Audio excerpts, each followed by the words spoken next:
يا ابني هو على فكره اللي بيتغربوا هنا هم اللي بيبقوا عايزين يوصلوا لحاجه في بلدهم برضو.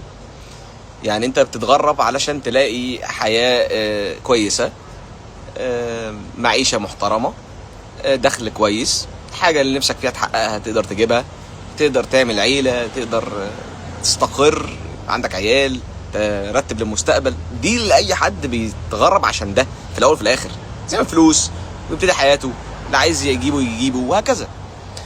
فما فيش حاجه غريبه، يعني ما فيش حاجه عجيبه، هو نفس الحاجات اللي انت بتدور عليها عندك الناس بتدور عليها هنا.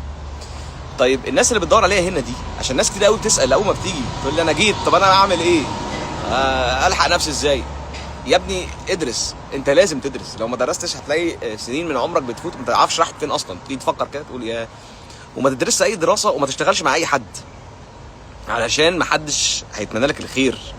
وده للاسف يعني طبيعه الناس دلوقتي اغلبيتها اللي من رحم ربي، بس يعني دي الحقيقه. فانت ادرس، اجتهد، اعمل حاجه لنفسك. بعد كده فكر بقى في التفكير بتاع الناس اللي بتيجي دي، اللي هو انا عايز افتح بيزنس، انا عايز اعمل بتاع. وما تحطش في دماغك ان الشهره مرتبطه بالنجاح. يا ابني الشهره ملهاش اي علاقه بالنجاح، ماشي؟ عشان للاسف الشديد ده اللي طالع دلوقتي، ده ترند. احنا في فتره زمنيه من ترند الناس مفكره فيه ان ارتباط النجاح بالشهره. يا حبيب قلبي اسال اي حد مشهور الشهره كويسه ولا لا، يقول لك لا. مفيش حد هيقول لك غير كده، مفيش. الناس لما بتسافر بترتاح عشان بتقدر تعيش حياتها طبيعي. انا عايز اعيش حياه طبيعي. فما تربطش خالص الشهرة بالنجاح، اعمل حاجه بجد حقيقيه، سيبك من الحياه الافتراضيه اللي احنا عايشين فيها دي. الحياه الواقعيه هي دي الحياه الحقيقيه. انزل من الافتراض للواقع شويه، روح ادرس دراسه كويسه تقدر تعتمد عليها، تبقى بيز ليك في حياتك. روح اشتغل شغل تقدر تستقر بيه، تبني حاجه لنفسك، مش وما تبني حاجه بسيطه تقوم رايح عامل. لا، انك تفتح بيزنس دي قصه تانية خالص، وبقول لك احكي لك عليها عشان ما تقعش في مشاكل الناس وقعت فيها كلها لما جت هنا.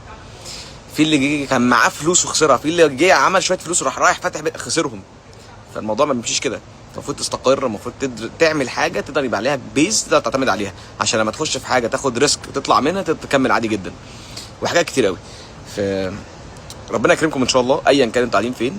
واسعى سعي كويس مفيش اي مشاكل فيه، واصبر برضه صبر كويس مفيش اي مشاكل فيه. تفائل دايما بالخير عشان تلاقيه باذن الله، واجتهد. وده كل اللي عليك انك تعمله بس.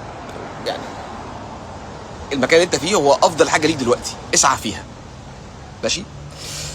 اللهم بلغت لو فشلت يلا.